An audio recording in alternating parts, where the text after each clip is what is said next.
తండ్రి వందనం, తండ్రి స్తోత్రం, యేసువా వందనం, యేసువా స్తోత్రం. Praise the Lord, praise the Lord, praise the Lord. Hallelujah, hallelujah, hallelujah, hallelujah. ప్రభునందు ప్రియ సహోదరి సహోదరులారా, ఈరోజు ఒక గొప్ప పండుగను మనము కొనియాడుతూ ఉన్నాం. ఈరోజు మోక్షారోహణ పండుగ. ఏ పండుగది? మోక్షారోహణ పండుగ. మోక్షము అంటే ఏంటి? మోక్షం అంటే ఏంటి? స్వర్గం. స్వర్గం అంటే ఏంటి?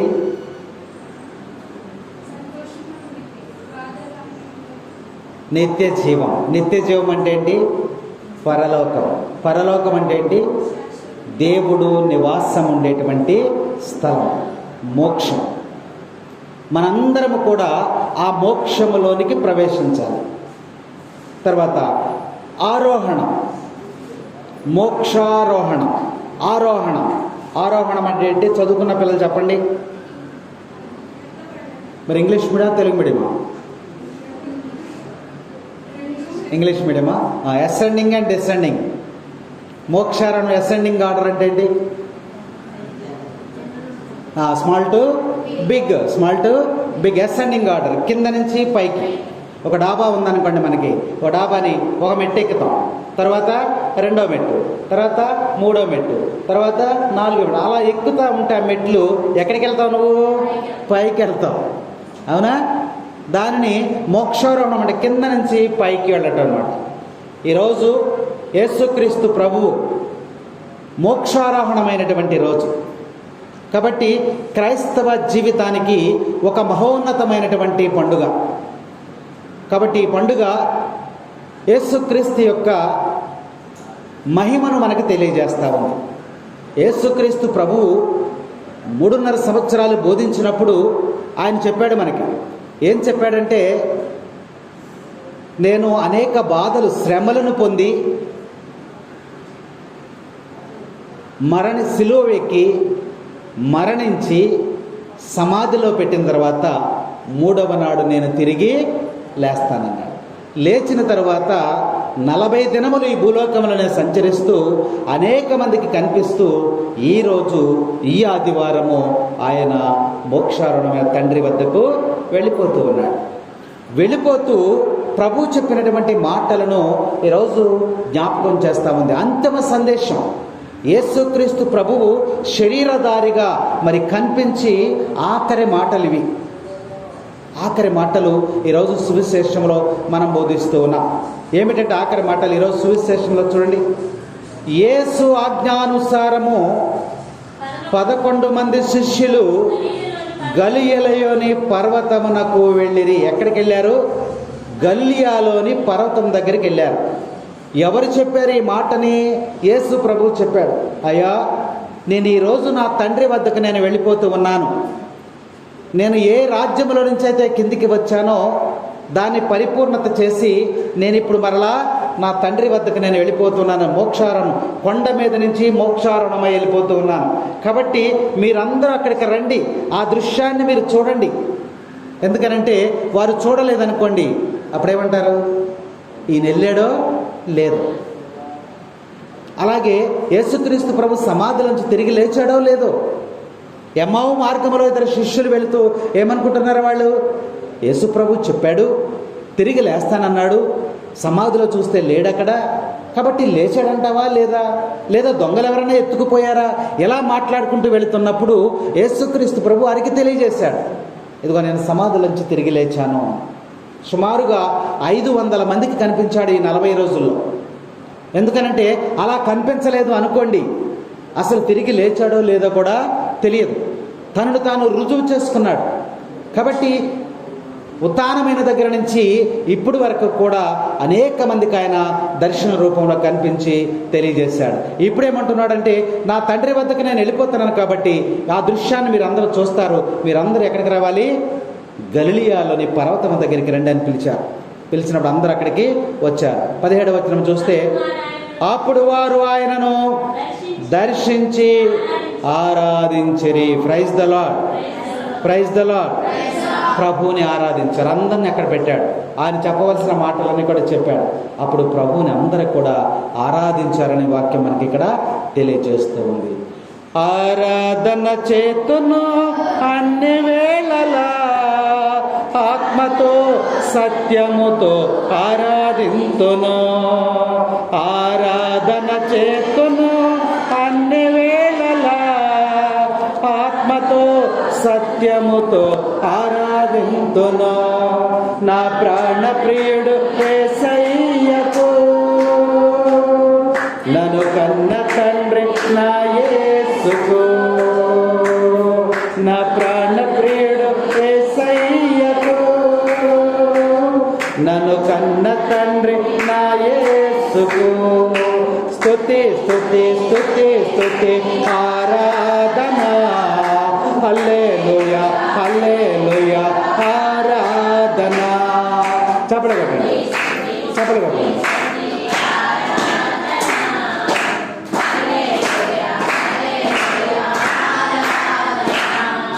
స్తుతి స్తుతి స్తుతి స్తుతి ఆరాధన. హల్లెలూయా హల్లెలూయా ఆరాధన. ఆరాధన ఆరాధన ఆరాధన ఆరాధన ఆరాధన ఆరాధన. ఆరాధన చేతును అన్ని వేళలా, ఆత్మతో సత్యముతో ఆరాధింతును. ఆరాధన చేతును అన్ని.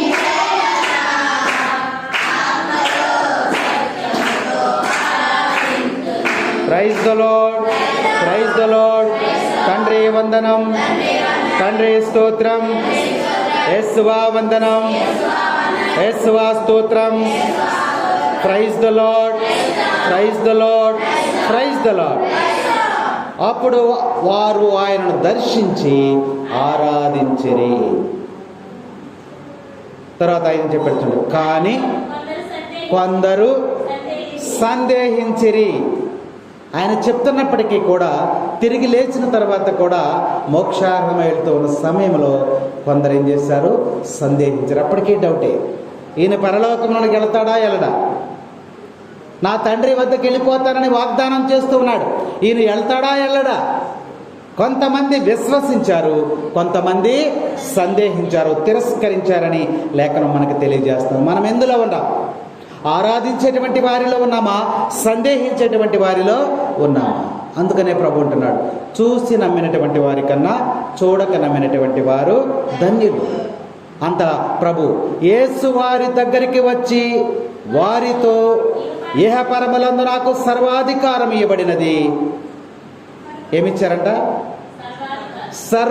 ఇహపరములందు, పరలోకములోను భూలోకములోను సమస్తమైనటువంటి లోకాలలో నాకు అధికారం ఇవ్వబడినది. ఇప్పుడు వరకు అధికారం ఎవరి చేతిలో ఉంది? తండ్రి అయినటువంటి యెహోవా దేవుని చేతిలో ఉంది. ఇప్పుడు తన యొక్క ఎందుకైతే ఈ భూలోకములకు వచ్చాడో ఆ కార్యాన్ని మొత్తం కూడా నెరవేర్చి ఇప్పుడు తండ్రి పిలుపును బట్టి తండ్రి వద్దకు వెళ్ళిపోతూ ఉన్నాడు. ఆయన ప్రథమ ఫలము, పరలోకంలోనికి ప్రవేశించేటువంటి ప్రథమ ఫలము యేసయ్య. ఎందుకనంటే సృష్టించిన తరువాత అవ్వాదాముని ఒక ఏదోను తోట ఇచ్చి మీరు హాయిగా బతకండి అంటే ఆయన దేవుని తిరస్కరించాడు, దేవుని మాటను ధిక్కరించాడు. అందుకని ఈ భూలోకములో ఉండిపోయాడు.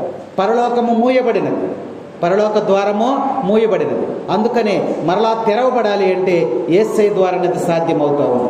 అందుకనే మానవుడు పరలోకంలోనికి ప్రవేశించాలి అంటే ఎలా ప్రవేశించాలి అని నేర్పడానికి దేవుడు యేసయ్య రూపంలో వచ్చి నేర్పించాడు. 300 సంవత్సరాల పాటు ఆయన అనేక ప్రాంతాలు, గలిలయ, సమరయ, యోదయ ప్రాంతాలలో సంచరించి ఎలా జీవిస్తే పరలోకంలోకి వెళ్తామో నేర్పించి ఇప్పుడు పరలోకములకి ఆయన వెళుతూ ఉన్నాడు. కాబట్టి నా తండ్రి దేవుడు నాకు సర్వాధికారం ఇచ్చాడు.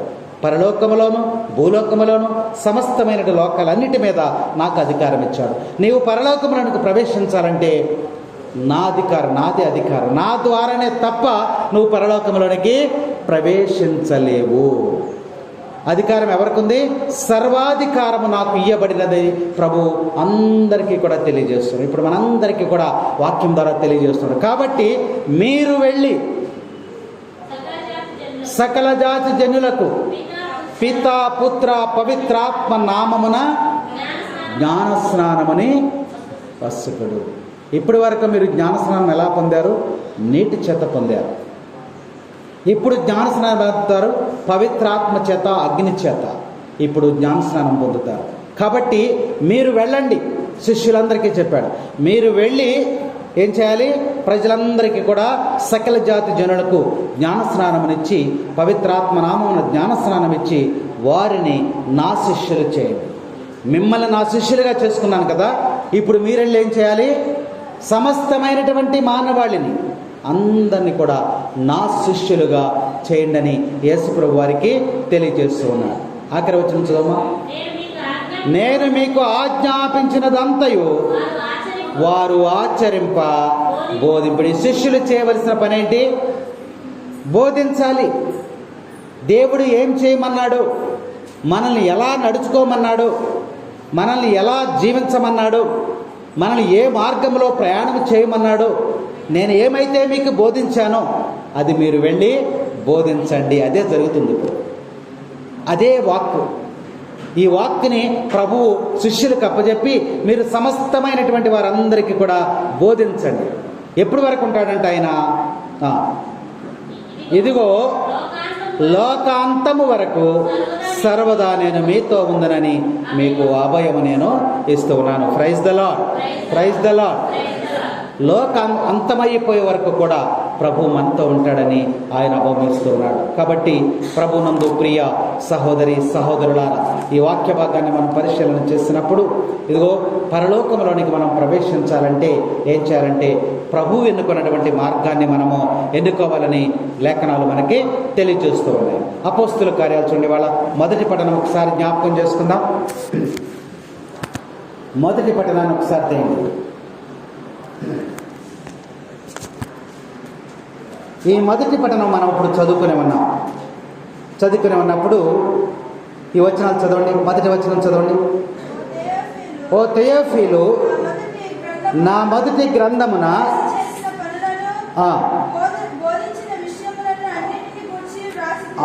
అపోస్తులు శిష్యులు రాసినటువంటి కార్యాలలో ఏమి వ్రాయబడి ఉన్నాయి? ఈ గ్రంథములో ఏమి వ్రాయబడి ఉన్నాయి? యేసు చేసినటువంటి పనులు, యేసు బోధించినటువంటి విషయాలన్నీ కూడా ఈ గ్రంథములో వ్రాయబడి ఉన్నాయి. కాబట్టి ఆయన పరలోకములోనికి చేర్చుకునబడిన దినములను తాను ఎన్నుకొనిన అపోస్తులకు పవిత్రాత్మ ద్వారా కొన్ని ఆజ్ఞలు ఇచ్చాడు. కొన్ని ఆజ్ఞలు వారికి తెలియజేశాడు. ఇప్పుడు శిష్యులు చేయవలసినటువంటి పని సువార్తను బోధించటం.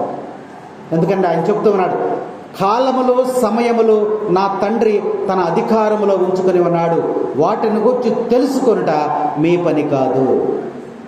మనం అది కాదు తెలుసుకోవాల్సింది, మనం ఎలా జీవించాలి, మనం ఏ విధముగా ఈ గ్రంథములో ఉన్న విషయాలను మనం ఏ విధముగా నేర్చుకోవాలి. ఈ యొక్క పవిత్రాత్మ మీ పైకి వచ్చినప్పుడు మీరు శక్తిని పొందుదురు కనుక మీరు యెరూషలేములోనే ఉండండి, మీరు బయటికి వెళ్ళొద్దు. నేను పరలోకంలోనికి వెళ్తూ ఉన్నా. వెళ్ళిన తర్వాత అక్కడి నుంచి ఏం చేస్తానంటే మీకు ఒక ఆదరణకర్తను పంపిస్తాను. యేసు ప్రభు ఇక కనబడాడు, ఒక ఆదరణకర్తను పంపిస్తాను. అదే పవిత్రాత్మ, పరిశుద్ధాత్మ దేవుడు. కాబట్టి ఆ శక్తి మీ మీదకు వచ్చే వరకు కూడా మీ ఊరు వదిలి మీరు వెళ్ళొద్దు, మీరు ఇక్కడే ఉండండి అని యేసు ప్రభు వారికి తెలియజేశాడు. కాబట్టి ఆ శక్తి ఎప్పుడైతే పవిత్రాత్మ శక్తి మీ మీదకు వస్తుందో అప్పుడు మీరు శక్తిని పొందుకుంటారు. శక్తిని పొందుకొని సువార్తను బోధించేటువంటి శక్తి. ఏం మాట్లాడాలో దేవుడే, పవిత్రాత్మే మాట్లాడుకుంటుంది. పవిత్రాత్మ చేసేటువంటి పని ఏంటంటే అనేక మంది ప్రజలను దేవుని వద్దకు నడిపిస్తూ ఉంటారు. పవిత్రాత్మ చేసే పని అంటే తన యొక్క వాక్కును వివరించి బోధించేటువంటి శక్తి పవిత్రాత్మకు ఉంటుంది. అందుకనే పవిత్రాత్మ ద్వారానే దేవుని యొక్క వాక్యాన్ని వివరించగలుగుతారు. కాబట్టి ఆ ఆత్మ ఆవరించి తను ఏం మాట్లాడుకోవాలో, ప్రజలకు ఏమి చెప్పాలో, ప్రజలను ఏ విధంగా మలచాలో అనేది పవిత్రాత్మ చూసుకుంటుంది. కాబట్టి ఆ శక్తిని పొందే వరకు కూడా మీరు ఇక్కడే ఉండండి ఆయన చెప్తూ ఉన్నారు. ఎందుకనంటే మీరు నాకు సాక్షులై ఉండాలి. ఎందుకని? నేను పరలోకంలోకి వెళ్ళిపోతున్నాను కాబట్టి, ఆ దృశ్యాన్ని మీరు చూస్తున్నారు కాబట్టి మీరు ప్రపంచంలోనికి వెళ్ళి చెప్పండి. ఏమని చెప్తారు? స్వయముగా దేవుని యొక్క కుమారుడైనటువంటి యేసయ్యను మేము చూసాం. ఆయన మా కళ్ళ ముందే ఎక్కడికి వెళ్ళిపోయాడు? పరలోకములోనికి మోక్షారోహణమై వెళ్ళిపోయాడు, ఆరోహణమై వెళ్ళిపోయాడు. మీరే నాకు సాక్షులు. ఈ సాక్ష్యం మీరు ప్రకటించండి. మరి దేవాలయంలో మీరు సాక్ష్యం చెప్తా ఉంటారు అప్పుడప్పుడు. ఏం సాక్ష్యం చెప్తున్నారు? ఏం చెప్తారు సాక్ష్యం? మీరు నాకు జరిగింది చెప్తారా? సాక్ష్యం ఏం చెప్తారు మీరు? మీకు జరిగింది చెప్తారు, మీ అనుభవాన్ని చెప్తారు. దేవుడు మీకు చేసినటువంటి మేలుని, నువ్వు ఏ స్థితిలో ఉంటే ఆయన నీకు మేలు చేశాడు, ఏ స్థితిలో ఉంటే నీకు ఆయన ఆదరణకర్తగా ఉన్నాడు, ఆ రోజు నీ బాధ, ఆ రోజు నీ కష్టం, ఆ అనుభవం అనేది నీకే తెలుసు, మాకు తెలియదు. కాబట్టి అంత కష్టములో, అంత భయములో లేదా అంత బాధలో ఉన్నప్పుడు దేవుడు నీకు ఏ విధముగా ఊరటనిచ్చాడు, ఏ విధంగా నీ మనస్సుని తేలిక చేశాడు అనేది నీకు తెలుసు. దాన్ని తీసుకొచ్చి నువ్వేం చేస్తావు? ఇక్కడ మా అందరికీ కూడా తెలియజేస్తావు. దాన్నే సాక్ష్యం అన్నాం, అవునా? కాబట్టి ఈ సాక్ష్యము నువ్వు చెప్పటం వలన మాకేం తెలుస్తుంది? దేవుడు మేలు చేస్తాడు. ఆ అమ్మాయికి మేలు చేశాడు, ఈ అబ్బాయికి మేలు చేశాడు, నిజమే కదా అని నీకు కష్టం వచ్చినప్పుడు నువ్వు దేవుణ్ణి ప్రార్థన చేసుకుంటావు. ఆ ప్రార్థన చేసేటువంటి ఆ విధానం నీకు ఎలా అలవాటుపడింది? ఈమె చెప్పడం వల్లే కదా. ఈమె కష్టం వచ్చినప్పుడు ఆ మోకరించి ప్రార్థన చేసుకుంటే ఆమెకు మేలు జరిగిందంట అనే విషయం నువ్వు వినుట ద్వారా నువ్వేం చేస్తున్నావు? నీకు బాధ కలిగినప్పుడు నువ్వు కూడా మోకరించి ప్రార్థించు. ఆ సాక్ష్యము నీకు ఉపయోగపడిందా లేదా? ఉపయోగపడింది. అలాగే యేసుక్రీస్తు ప్రభు ఏమంటున్నాడంటే, మీరు నాకు సాక్షులుగా ఉండండి అని శిష్యులకు చెప్పాడు. మీరు వెళ్ళండి, అనేక ప్రాంతాలకు వెళ్ళండి, పితా పుత్ర పవిత్రాత్మ నామము పేరట మీరు నాకు వారిని నా శిష్యులు చేయండి అని చెప్తే శిష్యులు వెంటనే తల దిక్కు వెళ్ళిపోయారు, తలొక ప్రాంతానికి వెళ్ళిపోయారు, తలొక దేశం వెళ్ళిపోయారు, ఇరువైపులకు వెళ్ళిపోయారు. వెళ్ళిపోయి అయ్యా యేసయ్యను మేము చూసామయ్యా, యేసయ్య మాకు దర్శనం ఇచ్చాడయ్యా, ఇదిగో కొండ మీద నుంచానయ్యా, ఇదిగో మోక్షారు నా కళ్ళ ముందే ఆయన అలా వెళ్ళిపోతూ ఉన్నాడు అని సాక్ష్యం ఇవ్వండి అని చెప్పి ఈ యొక్క శిష్యులకు ఆయన తెలియజేస్తూ ఉన్నాడు. తర్వాత 9వ వచనం చూద్దాం. ఈ మాటలు పలికిన పిదప వారు చూచుచుండగా ఆయన పరలోకమునకు ఎత్తబడెను. అప్పుడు వారి కన్నులకు కనబడకుండా ఒక మేఘము ఆయనను కొనిపోయెను. ఆయన వెళ్ళుచుండగా వారు ఆకాశం వైపు తేరి చూచుచుండిరి. అప్పుడు ఆయన ఎటు చూస్తున్నారంటమ్మా? ఆకాశం వైపు చూస్తున్నారు. అందుకనే ఆకాశంలో ఎవరున్నారు? యేసయ్య ఉన్నాడు, దేవుడు ఉన్నాడు. ఆయన మోక్షారం వైపు వెళ్తున్నప్పుడు వాళ్ళు ఎటు చూశారు? అటు ఇటు చూసారా? ఒక విమానం వస్తుంది అనుకోండి, సౌండ్ వచ్చిందనుకోండి, మీరేం చేస్తారు? చూస్తారు. విమానం వెనక్కి వెళ్ళిపోతుంది అక్కడ, మీరేం చేస్తారు? అలా విమానం తిరుగుతారా తిరగరా అనా? అలాగే యేసు ప్రభు కూడా అలా వెళ్ళిపోతూ ఉంటుంటే వీళ్ళు ఇంకా కన్నుల ముందు కింద చూశారు. అలా యేసు ప్రభు వెళ్తా ఉంటారు, అలా అలా చూస్తానే అలా ప్రభు కూడా చూస్తున్నారు. ఆయన కొంత దూరం వెళ్ళిపోయిన తర్వాత ఇంకేమైపోయాడు? ఒక మేఘము ఆయనను, మేఘం వచ్చేసింది. విమానం అప్పుడు మనం ఏమనుకుంటాం? కనబడిపోతే మేఘాల్లోకి వెళ్ళిపోయింది విమానం అంటాం, అవును కదా? అలాగే యేసుక్రీస్తు ప్రభు కూడా ఇక్కడ వాక్యంలో చూడండి, ఆయన వెళ్ళుచుండగా ఆకాశం వైపు తేరి చూచుచుండిరి. అప్పుడు 9వ వచనం, అప్పుడు వారి కన్నులకు కనబడకుండా ఒక మేఘము ఆయనను కొనిపోయాను. కొంత దూరం వెళ్ళిపోయిన తర్వాత ఒక మేఘం వచ్చేసింది. మేఘము దేనికి గుర్తు?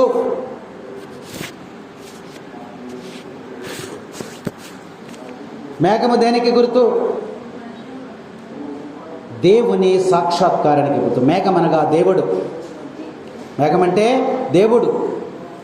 కాబట్టి మేఘముకు ఆవరించిందంటే దేవుడు అక్కడ ప్రత్యక్షమయ్యాడు. దేవుడు వచ్చి ఎదురొచ్చి ఆయన తీసుకుని వెళ్ళిపోయాడు. బైబిల్ గ్రంథం మనకు అనేక చోట్ల తెలియజేస్తా ఉంది. ఈ యొక్క మొదటి పట్టణంలో మనం చూసినప్పుడు మరి క్రీస్తు మోక్షారంభంలో 3 మాటలు మనకు వినబడుతూ ఉన్నాయి. ఏమిటంటే 40 దినముల తరువాత ఆయన మోక్షారోహణమై వెళ్ళిపోయాడు. ఎన్ని రోజులు? 40 దినాలు ఈ భూలోకంలోనే ఉన్నాడు ఆయన. ఈ 40 దినాలు కూడా అనేక మందికి దర్శనమిచ్చాడు. బైబిల్ గ్రంథంలో 40 దినాలకి ఒక ప్రత్యేకమైనటువంటి స్థానం ఉంది. జలప్రళయము ఎన్ని రోజులు జరిగింది? 40 రోజులు ఏకదాటిగా వర్షం కురిసింది. యేసు ప్రభు ఉపవాసం ఎన్ని దినాలు అన్నాడు? ఏలియా ప్రవక్త 40 రోజులు హోరేబు కొండకు చేరుకున్నాడు, నడిచి నడిచి నడిచి నడిచి. కాబట్టి ఈ 40 దినాలు అనేది బైబిల్ గ్రంథానికి ఒక ప్రత్యేకత ఉన్నది. అందుకని యేసుక్రీస్తు ప్రభు కూడా ఈ భూలోకంలో 40 దినాలు ఉన్నారు. తర్వాత ఏం జరిగింది? ఇంకొకటి ఏంటంటే మేఘము ఆయనను ఆవరించను. మేఘం అనగా దేవునికి సాక్షాత్కారం. ఈ యొక్క సౌలు గారు ఉన్నారు. సౌలు దేనిగా మారాడు? పౌలుగా మారాడు. ఎప్పుడు మారాడు? మేఘము ఆయనను ఆవరించిన తర్వాత మారాడు. మేఘమనగా దేవుని యొక్క ప్రత్యక్షత అన్నమాట. సౌలు ఏం చేసేవాడు? హింసించేవాడు. ఎవరిని హింసించేవాడు? ఎవరినమ్మా? ఎవరిని హింసించేవాడు? క్రైస్తవులని, దేవుణ్ణి ఆరాధించేటువంటి వారిని, దేవుణ్ణి విశ్వసించేటువంటి వారిని.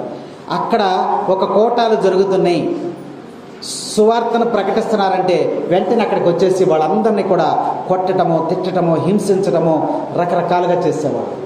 ఎక్కడైతే దేవుని యొక్క ప్రార్థన జరుగుతూ ఉందో అక్కడ హింసించేటువంటి వాడు సౌలు. ఒకరోజు పలానా చోట సువార్త ప్రకటిస్తున్నారు, శిష్యులు దేవుని గురించి తెలియజేస్తున్నారు. అక్కడికి వెళ్ళి ఏం చేయాలనుకున్నాడు? అదంతా చెడగొట్టి వారిని చంపేయాలనుకున్నాడు. బయలుదేరి వెళ్తా ఉండగా కొంత దూరం వెళ్ళగానే ఆ పట్టణానికి వెళుతూ ఉన్నాడు. ఆ మధ్యలోకి వెళ్ళిన తర్వాత ఏమైంది? అక్కడ ఒక మేఘము ఆయనను ఆవరించను. Praise the Lord, praise the Lord. మేఘము ఆయనను ఆవరించను. ఒక మేఘం వచ్చేసింది, ఆయన మీదకి ఇట్లా కమ్మేసింది. కమ్మినప్పుడు పడిపోయిన తర్వాత వెంటనే లేవటానికి ప్రయత్నం చేస్తాడు, లేవలేకపోతున్నాడు. తీరా చూస్తే కళ్ళు కనపడతల. అప్పటి వరకు బాగానే ఉన్నటువంటి సౌలు ఎప్పుడైతే మేఘము ఆవరించిందో కింద పడిపోయాడో ఇంకా కళ్ళు కనపడక ఎత్తుక్కుంటున్నాడు దారి కోసం. ఆ సమయంలో ఒక స్వరము ఆయనకి వినపడింది. ఏమిటా స్వరము? సౌలా సౌలా నన్ను ఎలా హింసించితివి? సౌలా సౌలా నన్నేలా హింసించితివి అనే మాట వినపడుతుంది, కళ్ళైతే కనపడుతుంది. అప్పుడు ఆలోచించాడు, ఎవరు నువ్వు? నేనే హింసించటం ఏంటి? ఎవరు నువ్వు అని సౌలు అడుగుతూ ఉన్నాడు. అడిగినప్పుడు నువ్వు హింసించున్నటువంటి క్రీస్తుని నేనే అన్నాడు.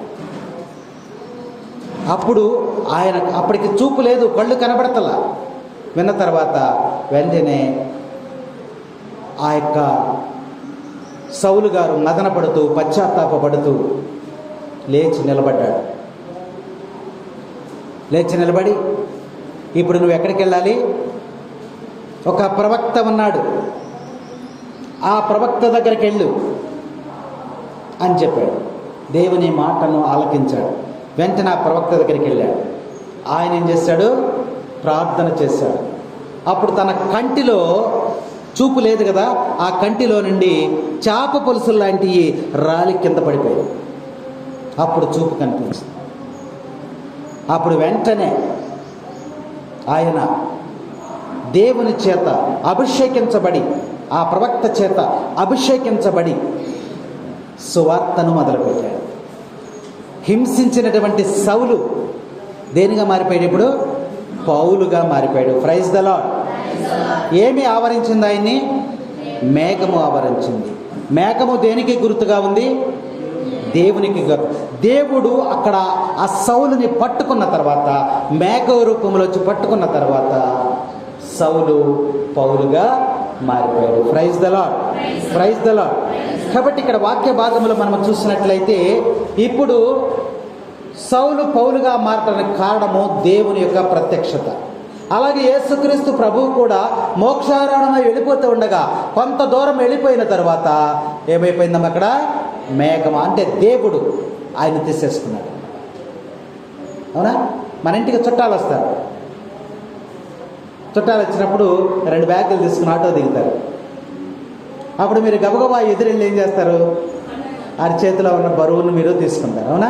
అలాగే యేసుక్రీస్తు ప్రభువు కూడా మోక్షాన్ని అలా వెళ్ళిపోతూ ఉన్నప్పుడు ఆకాశంలోనికి వెళ్ళిపోయిన తర్వాత తండ్రి అయినటువంటి దేవుడు మేఘ రూపంలో వచ్చి ఎదురొచ్చి ఆయన అందుకుని పరలోకంలోనికి తీసుకుని వెళ్ళిపోయాడు. Praise the Lord, praise the Lord. ఆయన వెళ్ళుచుండగా వారు ఆకాశం వైపు తేరి చూసిరి. అందుకనే ఆకాశం వైపు ఎత్తి ప్రార్థన చేస్తారు. యేసుక్రీస్తు ప్రభువు కూడా ఈ లోకంలో ఉన్నప్పుడు 5 రొట్టెలు 2 చేపలు ఆయన దగ్గరికి తీసుకెళ్లారు. ఏం చేశాడు? ఆయన చింపేసి ఇచ్చేసాడా? ఏం చేశాడు? ఆకాశం వైపు ఎత్తి ప్రార్థన చేశాడు. తండ్రి, నీ చిత్తమైతే ఈ 5 రొట్టెలను 2 చేపలను ఈ 5,000 మందికి ఆహారముగా పంచమని ప్రార్థన చేశాడు. ఎందుకు చూశాడు పైవైపు? ఆకాశమందు దేవుడు నివాసం ఉన్నాడని ఆకాశం వైపు ప్రార్థన చేశాడు. ప్రభు గెత్సెమనే తోటలోనికి వెళ్ళి మోకరించి ప్రార్థన చేశాడు. ఎలా చేశాడు? ఆయన ఆకాశం వైపు చేతులెత్తి ప్రార్థన చేశాడు. అందుకని ఆకాశం వైపు కన్నులెత్తి నీవు ప్రార్థన చేయమని శిష్యుల ద్వారా ప్రభు మనకు తెలియజేస్తామన్నాడు. ఆకాశమందున్న ఆసేనుడా, నీ తట్టు కనులెత్తి చూశాను, నేను నీ తట్టు కనులెత్తి చూశాను. ఆకాశమందున్న ఆసేనుడా, నీ తట్టు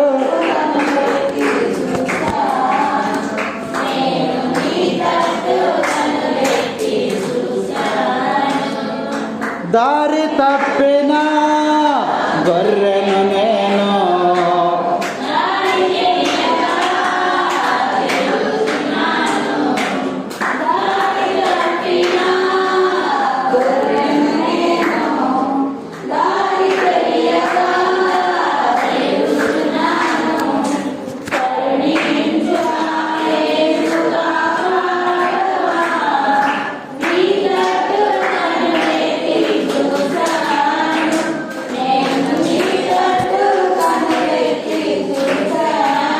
ప్రైజ్ ద లార్డ్. అందుకనే ప్రార్థన చేసేటప్పుడు పరలోక ప్రార్థన చెప్తాము. పరలోక ప్రార్థన దివ్య పూజలో ఉన్నప్పుడు కూడా పరలోక ప్రార్థన చెప్తాం. పరలోక ప్రార్థన చెప్పేటప్పుడు ఏం చేస్తాము? చేతులు చాచి తండ్రి వైపు చూస్తూ మనం ప్రార్థన చేస్తాం.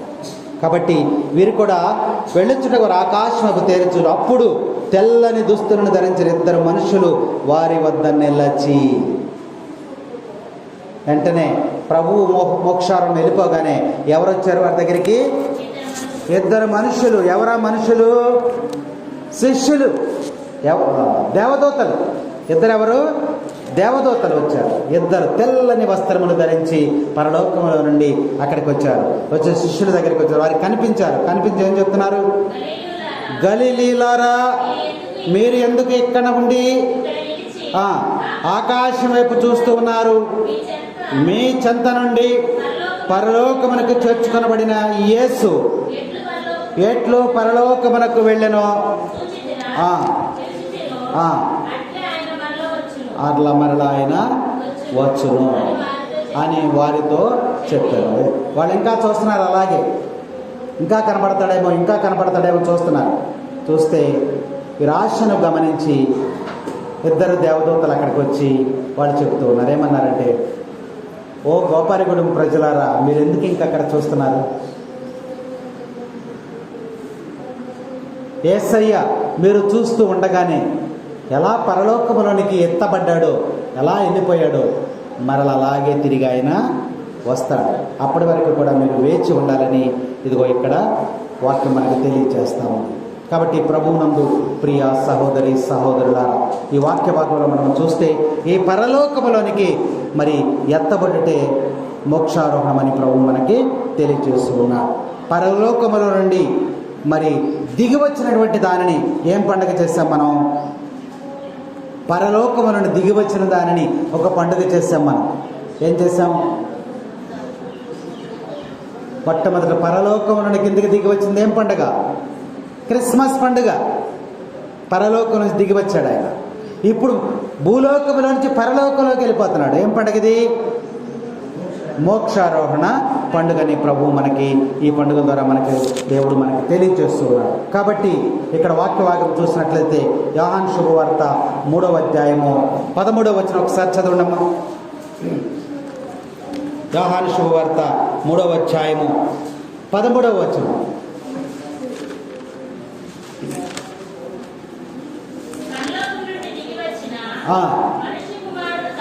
మనుష్య కుమారుడు తప్ప పరలోకమునకు ఎక్కి పోలేదు. ఇంతవరకు పరలోకములోనికి ఎవడో ఎక్కి వెళ్ళా. కానీ మనందరం వెళ్ళాలి పరలోకంలోనికి. ఈ 2026 సంవత్సరాలు గడిచినప్పటికీ కూడా పరలోకంలోనికి ఎవరో కూడా వెళ్ళలేదంట. కాబట్టి దేవునికి అర్పించబడినటువంటి ప్రథమ ఫలము ఎవరంటే యేసు ప్రభు. మన పంట పండింది,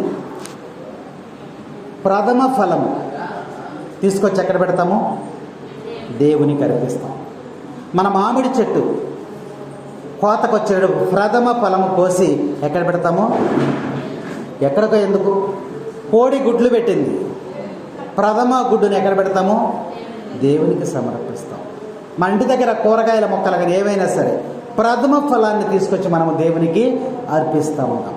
కాబట్టి పరలోకంలోనికి ప్రవేశించాలి అంటే మానవుడి విధంగా జీవించాలని మొట్టమొదటి ప్రథమ ఫలముగా యేసయ్య పరలోకంలోనికి అడుగుపెట్టాడు. ఆయన మనలో ఒకటిగా జీవించి మరణించి ఉత్థానుడై స్వర్గానికి లేదా మోక్షారణమై వెళ్ళినటువంటి వాడు ప్రథమ ఫలము యేసయ్య. అందుకనే వాక్యం ఈరోజు చెప్తుంది, పరలోకంలో నుండి దిగి వచ్చిన మనుష్య కుమారుడు తప్ప ఎవడును పరలోకములోనికి ఎంతవరకు ఎక్కి పోలేదు.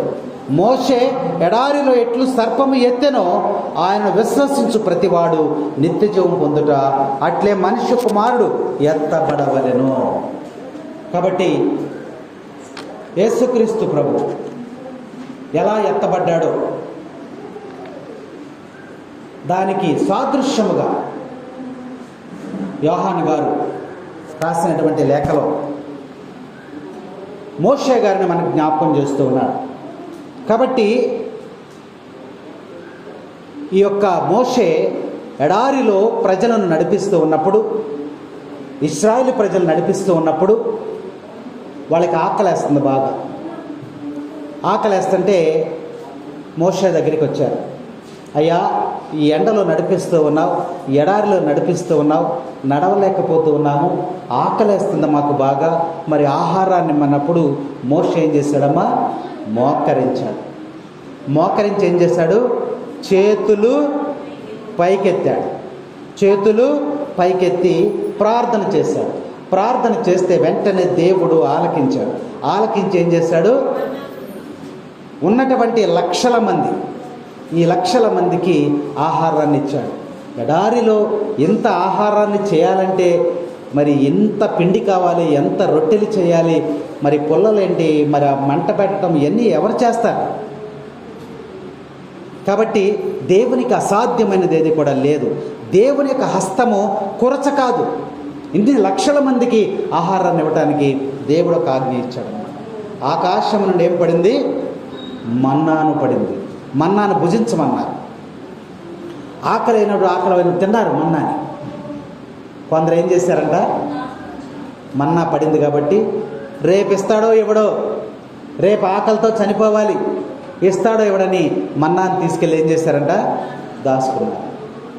రేపు పొద్దున తీస్తే ఏమైంది? కుళ్ళిపోయి వాసన వచ్చేసింది. అందుకనే లేఖనాల్లో ప్రభువు చెప్తూ ఉన్నారు, నానాటికి కావలసినటువంటి ఆహారాన్ని వాళ్ళకి దయచేశారు. రేపటే ఇచ్చేసారు.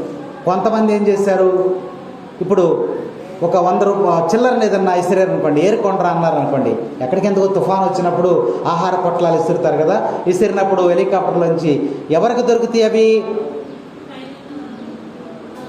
ఎవరికి దొరుకుతాయి? బలవంతుడైనటువంటి వారికే దొరుకుతాయి. వాళ్ళందరూ తోసేస్తాడు, తోసేసి ఆడే 10 ప్యాకెట్లు తీసేసుకుంటాడు. బలహీనుడికి ఏమీ దొరకదు కదా. కాబట్టి దేవుడు అక్కడ సెలవిచ్చాడు. మన్నాకి ఎలా ఇచ్చాడంటే, అందరూ వెళ్ళి మన్నా ఆకాశం నుంచి భూమి మీద పడుతున్నప్పుడు మన్నాను తీసుకుని తినండి అని అంటే, వాళ్ళు చిన్న చిన్న పాత్రలను తీసుకుని వెళ్ళి ఆ మన్నానంతా కూడా పోగు చేసుకుని ఆహారంగా తినడానికి పోగు చేసినప్పుడు, ఎక్కువ పోగు చేసినోడికి ఒక ఇది ఉందనుకోండి, మానిక అనుకోండి, ఈ మానిక నిండా తీసుకున్నాడు అనుకోండి, దీని నిండా తీసుకునేవాడికి దీనంతే ఉంటుంది, దీన్ని తక్కువ తీసుకునేవాడికి కూడా దీనంతే ఉంటుంది. ఎక్కువ తీసుకున్నవాడికి ఎక్కువ ఉంటుందా, తక్కువ తీసుకునేవాడికి తక్కువ ఉంటుందా, అందరికీ సమానంగా వచ్చేస్తుంది. కాబట్టి దేవుడు మన్నాను ఆ విధముగా వాళ్ళకి ఇచ్చాడు. తిన్నారు. ఒక 4 రోజులు పప్పు చారేసి పెట్టామనుకోండి, ఏమంటారు మీరు? 4 సార్లు ఒక 10 రోజులు హాస్టల్లో పిల్లలను అడిగితే తెలుసు. వాళ్ళకి సోమవారం వచ్చిందంటే పప్పు చారు ఉంటుంది, లేదా ఒక రోజు వచ్చిందంటే వెజిటబుల్ బిర్యానీ ఉంటుంది. ఇప్పుడు స్కూల్స్లో పెడుతున్నారు కదా, వెజిటబుల్ ఈ కొత్తిమీర ఇవన్నీ వేసి వెజిటబుల్ బిర్యానీ తయారు చేసి పెడతాం. అది గురువారం ఇప్పుడు ఉంది. ఆ రోజు అన్నం తినరు పిల్లలు, వెళ్ళరు ఆ బెంచ్ల మీద. ఆ బెంచ్ వచ్చాక ఒకడు ఫస్ట్ క్లాస్ వాడు ఏం చేస్తాడంటే బెంచ్ కింద దూరి అక్కడ ఉంటాడు. వాడు ఇక్కడ చూస్తాం కదా, ఇటు రాలేదండి, ఇటు రాలేదు, అప్పుడు చెప్పేస్తారు వాళ్ళు, అరే వాడు బెంచ్ కింద దూరాడు రా అంటాడు. బెత్తం తీసుకుని వెళ్తే పిల్లిలాగా నెమ్మదిగా బయటికి వస్తూ ఉంటాడు. వాడికి ఇష్టం లేదు. అలాగే వీరికి కూడా తిని మన్నా తినడం వారికి ఇష్టం లేదు. అప్పుడు మోషే మీద తిరగబడిపోయి రోజు మాకు రుచి పచ్చి లేని ఆహారాన్ని పెడతావా? అక్కడ ఉంటే ఏం చేసేవాళ్ళం మేము? అక్కడుంటే బానిసత్వంలో ఉన్నప్పటికి కూడా చక్కగా రోజు మాంసాహారాలు తినేవాళ్ళం. ఒకరోజు కాకపోతే ఒకరోజు, పొద్దునుంచి సాయంత్రం వరకు ఒళ్ళు హోనం అయిపోయిన సాయంత్రానికి ఒక మాంసం మొక్క తినేవాళ్ళం. ఇదేంటయ్య బాబు, అరణ్యంలో పడేసి మమ్మల్ని చంపేస్తున్నావు, ఏంటి బాధలు అని చెప్పి మోషే మీద తిరగబడ్డారు. తిట్టారు మోషేని, దూషించారు మోషేని. ప్రవక్త అయిన ఆయన్ని దూషించారు, ఆయన్ని హేళన చేశారు, అవమానించారు. కానీ మోషే ఒక మాట చెప్తే దేవుడు వారిని చంపేస్తాడు. కానీ చెప్పడు. అభిషక్తులు కానీ, సువార్థికులు కానీ, ఉపదేశకులు కానీ తొందరగా శపించటానికి వారి మనస్సు రాదు. ఎందుకనంటే దేవుడు ప్రజలను రక్షించటానికే ఆయన ఎన్నిక చేసుకున్నాడు. వారి మనస్సుని అలా కంట్రోల్ చేస్తూ ఉంటాడు దేవుడు. అప్పుడు మోషే మోకరించి ప్రార్థన చేసుకుంటే, ఏ కష్టం వచ్చినా దేవునికి చెప్పుకోవటమే. ఎందుకంటే ప్రజలకు సాధ్యపడదు. మోకరించి ప్రార్థన చేస్తారు. అయ్యా, వీరు నన్ను దూషిస్తున్నారు, వీరు నన్ను తిడుతున్నారు, వీరు నన్ను హేళన చేస్తున్నారు, అయ్యా నాతో పాటు నిన్ను కూడా హేళన చేస్తున్నారు, అయ్యా వీళ్ళకి మాంసాహారం కావాలంట, అయ్యా దూషిస్తున్నారు అని చెప్పి ప్రార్థన చేసినప్పుడు దేవుడు వారిని ఏం చేశాడు? అక్కడ దేవుని ఉగ్రత వారి మీదకి వస్తూ ఉంది. దేవుని ఉగ్రత వారి మీదకి వస్తూ ఉంది. ఏం చేశాడంటే పాములను పంపించాడు. ఏం పంపించాడు? పాములను పంపించాడు. పాములను పంపించి కరిసేయమన్నాడు. ఎవరు పడతాను కరిసేయమన్నాడు. దేవుడే పంపించాడు. ఎంత దూరం తప్పుకుంటావు నువ్వు? దేవుని మాట చెప్పు. నువ్వు ఎక్కడుంటే అక్కడ పాములు వచ్చేది. నువ్వు అక్కడ నిలబడితే అక్కడ ఎక్కడ దాక్కుంటావు? దేవుని నుంచి నువ్వు తప్పించుకోలేవు. పాములు వచ్చేసి పాకేసి కరిసేస్తాను. కరిసినోడల్లా చచ్చిపోతున్నాడు. ఒక 5 నిమిషాల్లో జనాలు బెబ్బేలెత్తిపోతారు, పరుగులు తీస్తున్నారు. లక్షల మంది ఉన్నారు, పరుగులు తీస్తున్నారు అటు ఇటు. ఎంత దూరం పరిగెత్తావు? సొదొమ గొమొర్రా పట్టణాన్ని నాశనం చేసేటప్పుడు దేవుడు అగ్ని గంధక వర్షాన్ని పంపించాడు. వర్షం కురిసేస్తుంది. నువ్వు ఎక్కడ తప్పుకుంటావు? ఇంట్లోకి వెళ్ళావు, ఇంటి మీద పడిపోతుంది అగ్ని, కాలిపోతుంది ఇల్లు. బయటకు వచ్చావు, నువ్వు ఎక్కడుంటే అక్కడ వర్షంలా కురిసేస్తుంది అగ్ని, నిప్పులు. ఎక్కడ తప్పుకుంటావు? దేవుని ఉగ్రతను నువ్వు తప్పుకునే పరిస్థితే లేదు. ఇప్పుడు పాముల నుంచి తప్పుకునే పరిస్థితి లేదు. వెళ్తనే కరిసేతనే చచ్చిపోతుంది. అప్పుడు పరిగెత్తుకుని మళ్ళీ ఎక్కడికి వచ్చారు? ఎవరినైతే తిట్టారో, ఎవరినైతే దూషించారో, ఎవరినైతే హేళన చేశారో మళ్ళీ ఆయన దగ్గరికి వచ్చి నువ్వు చేయొచ్చుగా ప్రార్థన. నువ్వు మోకరించి, అయ్యా నేను తప్పు చేశాను, నన్ను క్షమించు, నేను దూషించాను, నువ్వు మోకరించి ప్రార్థన చేయొచ్చుగా. నీ శక్తి సరిపోట్లా. అప్పుడు మళ్ళీ తిరిగి ఎక్కడికి వచ్చావు? నువ్వు మోషే దగ్గరికి వచ్చావు. మోషే దగ్గరికి వచ్చాయా, మమ్మల్ని క్షమించయ్యా, దేవునికి నీ విరోధంగా చేశాం, నీకు విరోధంగా చేశామయ్యా, మమ్మల్ని క్షమించయ్యా, మేము చనిపోతున్నామయ్యా, ఈ పాములన్నీ కూడా కలిసేతనయ్యా, అయ్యా ప్రార్థన చేయని చెప్పేసి వాళ్ళు మోషేని మరలా వేడుకున్నారు, పశ్చాత్తాపడ్డారు. అప్పుడు మోషే ఏమన్నాడు తెలుసా? మీకు తగిన శాస్తి జరగాలి, అలాగే ఉన్నాయండి అన్నాడా? అనలేదు. దేవుని యొక్క ప్రేమ మోషేలో ఉంది. ఆ ప్రేమ ఎంత గొప్పదంటే, దేవుని యొక్క ప్రేమ, దేవుడు ఈ లోకమును ఎంతగానో ప్రేమించాడు, మనల్ని ప్రేమిస్తున్నాడు. ఆయన ప్రేమించి ఆయన ఏం చేశాడు? మోషే ప్రార్థన ఆలకించాడు. మోషే నువ్వేం చేస్తావంటే, ఇత్తడి సర్పమును ఒకటి తయారు చేయి, సర్పమును తయారు చేసి అదిగో ఆ పైన గడంచులో పెట్టు, ఎత్తైన ప్రదేశంలో పెట్టు. ఈ పాములు కలిసేటువంటి వారు ఎవరైతే ఆ సర్పం వైపు చూసి విశ్వసించి ప్రార్థన చేస్తారో వాళ్ళందరూ బ్రతుకుతారు అని చెప్పాడు. అప్పుడు వెంటనే మోషే చెప్పాడు వాడు, అయ్యా ఇత్తడి సర్పాన్ని తయారు చేయండి అన్నప్పుడు వాళ్ళ దగ్గర ఉన్నటువంటి ఆభరణాలన్నీ తీసేసి ఒక సర్పాన్ని తయారు చేసి పైన పెట్టేశారు, కరగబోసేసరిని పైన పెట్టేశారు. ఇత్తడి సర్పం ఉంది అక్కడ. ఇప్పుడు ఆ సర్పానికి వాళ్ళు మోక్కరించాలి. మోక్కరించి, అయ్యా నన్ను క్షమించు, ఇదిగో పాములు నన్ను కలిసేస్తున్నాయి, నిన్ను విశ్వసిస్తున్నానయ్యా అని నువ్వు ప్రార్థన చేస్తే నువ్వు రక్షింపబడతావు. పాము కరిసిన వాళ్ళందరూ కూడా వెరుగుడుగా ఏమవుతుంది? వెంటనే వాడు స్పృహని పొందుకుని వెంటనే బ్రతుకుతూ ఉన్నాడు. ఎవరైతే ఆయన వైపు చూడలేదో, ఆ ఇత్తడి సర్పం వైపు ఎవరైతే చూడలేదో వాళ్ళందరూ చచ్చిపోతున్నారు. ఈ సాదృశ్యాన్ని ఎందుకు తెలియజేశాడంటే, ఈరోజు పరలోకములోనికి ఎత్తబడినటువంటి యేసయ్య ఎక్కడున్నాడు? గళంచు మీద ఉన్నాడు, ఎత్తైన ప్రదేశంలో ఉన్నాడు. ఆ పాములను చూసినటువంటి వాడు ఏ విధముగా రక్షింపబడ్డాడో, అలాగే మోక్షారణమై యేసయ్య ఎత్తబడినటువంటి యేసయ్యను నువ్వు చూసినప్పుడు, ఆయన విశ్వసించినప్పుడు, ఆయన వైపు నువ్వు తిరిగినప్పుడు నువ్వు రక్షింపబడతావు అనే సాదృశ్యాన్ని ప్రభు ఈరోజు మనకి తెలియజేస్తూ ఉన్నాడు. మనకి తర్వాత వచనాలు చూసినట్లయితే చదువును, ఆయన విశ్వసించు ప్రతివాడును నిత్య జీవం పొందినట్లు అట్లే మనుష్య కుమారుడు ఎత్తబడవలెను. దేవుడు లోకమును ఎంతో ప్రేమించి తన ఏకైక కుమారుని ప్రసాదించెను. ఆయన విశ్వసించు ప్రతివాడు నాశనము చెందక నిత్య జీవం పొందుటకై ఆయన అట్లు చేసెను. Praise the Lord, praise the Lord, praise the Lord. కాబట్టి ప్రభువునందు ప్రియ సహోదరి సహోదరులారా, ఈరోజు మరి మన కన్నుల ముందే యేసయ్య మోక్షారణం వెళ్ళిపోయాడు. కాబట్టి ఆ యొక్క ప్రభువుని మనము మరి ఆరాధించాలి, గణపరచాలి, మహిమపరచాలి. మోక్షారణం ప్రభు వైపు మనం చూసినప్పుడు నువ్వు రక్షింపబడతావు వాక్యం మనకి హెచ్చరిక చేయబడతావు. అలాగే ఆకాశం వైపు నువ్వు చూస్తూ ఉన్నప్పుడు ఎవరు దర్శనమిచ్చారమ్మా? ఇద్దరు తెల్లని వస్త్రములతో నీకు దర్శనమిచ్చారు. ఎవరు వాళ్ళిద్దరు? ఎవరమ్మా వాళ్ళిద్దరు? దేవదూతలు. కాబట్టి దేవదూతలు దేవుని యొక్క సాక్షాత్కారానికి గుర్తు. దేవుడు పంపిస్తేనే వస్తారు వాళ్ళు. దేవదూతలు వచ్చారు అంటే దేవుడు నీ ప్రార్థన ఆలకించి వారిని పంపించాడు నీకు సహాయం చేయటానికి. ఆ ఇద్దరు మనుషులు కూడా దేవదూతలు. కాబట్టి మనకి ఇద్దరు మనుషులు కనిపించారంటే మనకి అభయం ఇవ్వటానికి, లేదా మనకి విశ్వాసం బలపడటానికి దేవుడు పంపించక ఇద్దరు దేవతలు వచ్చారు. అమ్మా గోపాలకుడు విశ్వాసులారా, మీరు ఇంకెందుకు ఆకాశం వైపు చూస్తున్నారు? దేవుడు పంపించాడు. మీరు విశ్వాసం బట్టి ఇంకా ప్రభు వైపు చూస్తూ ఉంటే అది ప్రభు చూసి మీరు ఇంకా ఎందుకు ప్రభు వైపు చూస్తున్నారు? ఆయన మోక్షారోహణమై పరలోకంలోకి వచ్చేసాడు.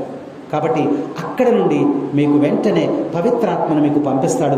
మీరు ఇక్కడే ఉండండి, వేచి ఉండండి అని చెప్పి ఇద్దరు దేవదూతలను ఆయన పంపించి మనకి వర్తమానాన్ని తెలియచేశాడు. కాబట్టి ప్రభువునందు ప్రియ సహోదరి సహోదరులారా, పరలోకంలోనికి వెళ్ళిపోయిన తర్వాత ఆయన మహిమ కలిగినటువంటి రాజుగా సింహాసనాసీనుడయ్యాడు.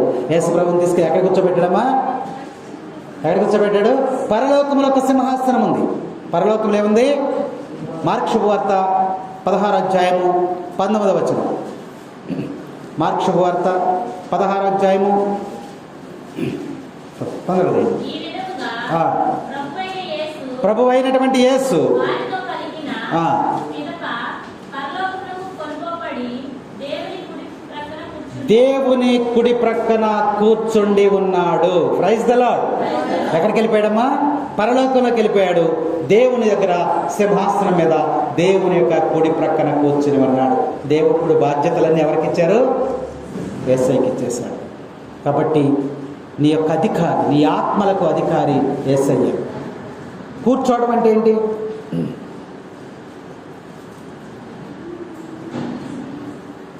కూర్చోవడం అంటే ఏంటి?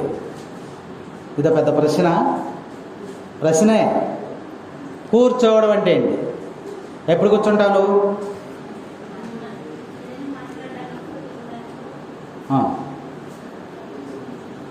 నువ్వు అక్కడ తింటాకు కూర్చున్నావు, మాట్లాడడానికి కూర్చున్నావు. ఇంకా కూర్చోవడం అంటే ఎవరో చెప్పారు, పని అంతా అయిపోయిన తర్వాత అమ్మయ్య అది కూర్చోవడం. అవునా? ఏం చేస్తారు? పని అంతా అయిపోయిన తర్వాత ఎవరైనా వచ్చారు ఆ సమయంలో, బాబు ఇప్పుడే పని అయింది, ఇప్పుడే కూర్చున్నా, నాకు నేను రాలేనంటావు. అవునా? కూర్చోవడం అంటే పనిని పూర్తి చేసుకున్న తర్వాత నువ్వు కూర్చుంటావు చూడు, అది కూర్చోవడం అంటే. యేసుక్రీస్తు ప్రభువు ఏం చేస్తున్నాడు ఇప్పుడు? ఆయన కుడి పార్శ్వమున కూర్చుని ఉన్నాడు. అంటే విశ్రాంతిలోకి వెళ్ళాడు యేసు ప్రభు. ఆయన పని అంతా పూర్తి చేసేసాడు భూలోకములో. ఆయన చేయవలసిన పని అంతా చేసేసి తండ్రి వద్దకు వెళ్ళి ప్రశాంతంగా ఆయన కూర్చుని ఉన్నాడని మనం ఎవరికైనా ఒక పని అప్పచెప్పామనుకోండి, ఆ పని అంతా పూర్తి చేసి కూర్చుంటారు. మీరు పొద్దుటే ఏ పనికి వెళ్తున్నారు? పనికి ఆహార పథకం. ఏం పథకం అది? పనికి ఆహార పథకం. పని చేస్తేనే ఆహారం దొరుకుతుంది మనకి. నీకు ఎన్ని గజాలని ఇస్తారు కదా, దాన్ని తవ్వుతావు. ఏం చేస్తావు? గబగబా తవ్వేస్తావు. తవ్వేసిన తర్వాత ఏం చేస్తావు? కూర్చో. అంటే నీకు అప్పచెప్పినటువంటి పనిని పూర్తి చేసిన తర్వాత నువ్వు కూర్చుంటావు. అలాగే యేసుక్రీస్తు ప్రభువు కూడా తండ్రి అప్పచెప్పినటువంటి పనిని పూర్తి చేసి పరలోకములో ఈరోజు హాయిగా విశ్రాంతి తీసుకుని కూర్చున్నటువంటి సమయము ఈ మోక్షారోహణ పండుగ. కాబట్టి ఆ తండ్రి సింహాసనంపై కూర్చుండబెట్టి పరలోకమునకు భూలోకమునకు రాజుగా పట్టాభిషక్తుని చేస్తున్నాడు ఈరోజు అక్కడ. Praise the Lord. మనము చెప్తాం కదా, దళాధిపతి అయినటువంటి సర్వేశ్వరుడు పరిశుద్ధుడు, పరిశుద్ధుడు, పరిశుద్ధుడు. చెప్పండి. పరలోకములను భూలోకములను నీ మహిమతో నిండి ఉన్నవి. మహోన్నతమున హోసన్న, ప్రభువు నామమున వేంచేవారు ధన్యులు, ఆశీర్వదించేవారు ధన్యులు. ఎక్కడున్నారని? పరలోకంలో. యేసు ప్రభువుని తీసుకెళ్లారు, కూర్చోబెట్టారు. కూర్చోబెట్టేసి ఏం చేస్తున్నారు? ఆయనకి అభిషేకం జరుగుతుంది. ఒక రాజుగా పట్టాభిషక్తుని చేస్తున్నారు. పరలోకములో రాజుగా, మహిమ కలిగినటువంటి రాజుగా ఆయనకు పట్టాభిషేకము జరుగుతూ ఉంటుంది. కాబట్టి నీవు కూడా ప్రభు మార్గములో నీవు నివసించినట్లయితే, జీవించినట్లయితే, పరలోకములోనికి ఎత్తబడినటువంటి ప్రభువుని నువ్వు చూసినట్లయితే, నువ్వు కూడా పరలోకములో ప్రభు మార్గములో, నేనే మార్గములు అన్నాడు కదా, ఆ మార్గంలో నువ్వు ప్రయాణించి వెళ్ళినప్పుడు ఆ పరలోక ద్వారముల వద్ద నిన్ను లోపలికి ఆహ్వానించి లోపలికి తీసుకుని వెళ్ళి నీకు కూడా ఒక అభిషేకం జరుగుతూ ఉంది.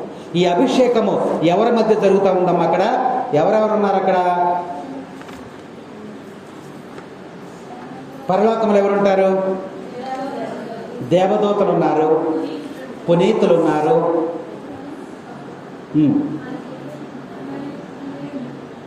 దేవదూతలు ఎంతమంది ఉంటారు? వేల కొలది దేవదూతలు వెలుగుతో నింపబడినటువంటి ఆ సింహాసనం మీద కూర్చోబెట్టి వాళ్ళందరూ కూడా ప్రభువుకి విసురుతూ ఏం చేస్తున్నారు? రాజుగా పట్టాభిషేకం. పరలోకానికి భూలోకానికి మహిమ కలిగినటువంటి రాజుగా పట్టాభిషేకం జరుగుతూ ఉంది. అదే ఈ రోజు పండుగ. అలాంటి అభిషేకం మనకు ఇవ్వడానికి దేవుడు మనల్ని తన వాక్కు ద్వారా మాట్లాడుతున్నాడు. కావాలా? అభిషేకం కావాలా? మనకు కూడా అభిషేకం కావాలా? అవసరం లేదా? అవసరం లేదా? ఈ లోకంలో చిన్న చిన్న పనులు చేస్తేనే మనం తీసుకొచ్చి ఒక షాలువ కప్పి ఒక దండేసి, ఇదిగో వీరుడు, శూరుడు, గంభీరుడు అని మనం పొగుడుతూ ఉంటాం. సృష్టికర్త అయినటువంటి దేవుడు ప్రాణాలనే త్యాగం చేసి ఈరోజు పరలోకంలో పట్టాభిషేక్తులు చేసి అభిషేకం చేస్తున్నటువంటి రోజు. అభిషేకం చెయ్యమయ్యా యేసు రాజా.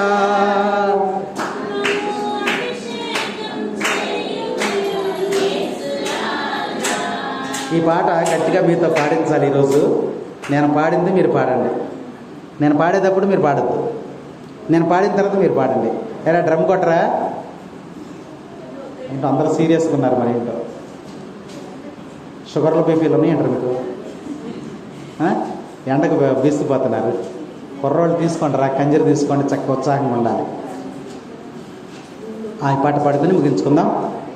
మనమే అడుగుతున్నాం, అయ్యా నువ్వు అభిషేకం పొందావు కదా పరలోకంలో, నన్ను కూడా అభిషేకం చేయ్యా అని మనం ప్రభువుని అడుగుదాం. అందరు కూడా పాడండి. అభిషేకం చెయ్యమయ్యా యేసు రాజా,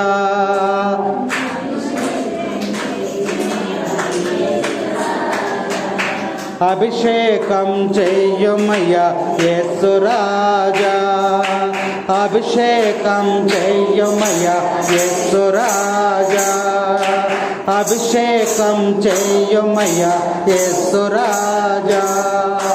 బలముతో దైవ బలముతో, బలముతో దైవ బలముతో అభిషేకం చెయ్యమయ్యా యేసు రాజా, అభిషేకం చెయ్యమయ్యా యేసు రాజా. యేసు రాజా, యేసు రాజా, యేసు రాజా, యేసు రాజా, అభిషేకం చెయ్యమయ్యా యేసు రాజా, తను అభిషేకం చెయ్యమయ్యా యేసు రాజా, అభిషేకం చెయ్యమయ్యా యేసు రాజా, నన్ను అభిషేకం చెయ్యమయ్యా యేసు రాజా. ఆరాధన ఆరాధన యేసు రాజా, ఆరాధన ఆరాధన యేసు రాజా, ఆరాధన ఆరాధన యేసు రాజా, అభిషేకం చెయ్యమయ్యా యేసు రాజా, నన్ను అభిషేకం చెయ్యమయ్యా యేసు రాజా. ఆత్మతో పరిశుద్ధాత్మతో, ఆత్మతో పరిశుద్ధాత్మతో అభిషేకం, అభిషేకం చెయ్యమయ్యా. ఏ మైక్ లేదు అక్కడ? ఏమయ్యా మైక్లో పడు, తీసుకో మైక్ తీసుకో. సినిమా పాటలు పాడమంటే, ఆ పాటలు పాడమంటే గట్టిగా పాడతారు. దేవుని పాట పాడతాకేమైంది? వాయిస్ కొంచెం పెంచండి. 2 నిమిషాల్లో వదిలేస్తాం మిమ్మల్ని. అభిషేకం అడుగుతున్నాం ఇవాళ. పరలోకములో నుండి యేసు రాజు నాకు అభిషేకం ఇవ్వమని అడుగుతున్నాం. అభిషేకం చెయ్యమయ్యా యేసు రాజా, నన్ను అభిషేకం చెయ్యమయ్యా యేసు రాజా, యేసు రాజా, యేసు రాజా, యేసు రాజా, యేసు రాజా, అభిషేకం చెయ్యమయ్యా యేసు రాజా, నన్ను అభిషేకం చెయ్యమయ్యా యేసు రాజా. ఆరాధన ఆరాధన యేసు రాజా, ఆరాధన ఆరాధన యేసు రాజా, అభిషేకం నన్ను అభిషేకం చెయ్యమయ్యా యేసు రాజా. శక్తితో దైవ శక్తితో, శక్తితో దైవ శక్తితో అభిషేకం చెయ్యమయ్యా యేసు రాజా, నన్ను అభిషేకం చెయ్యమయ్యా యేసు రాజా. అభిషేకం చెయ్యమయ్యా యేసు రాజా, నన్ను అభిషేకం చెయ్యమయ్యా యేసు రాజా. ఆరాధన ఆరాధన యేసు రాజా, ఆరాధన ఆరాధన యేసు రాజా, ఆరాధన ఆరాధన యేసు రాజా, ఆరాధన ఆరాధన యేసు రాజా. హల్లెలూయా హల్లెలూయా హల్లెలూయా హల్లెలూయా హల్లెలూయా యేసు రాజా, హల్లెలూయా హల్లెలూయా యేసు రాజా, హల్లెలూయా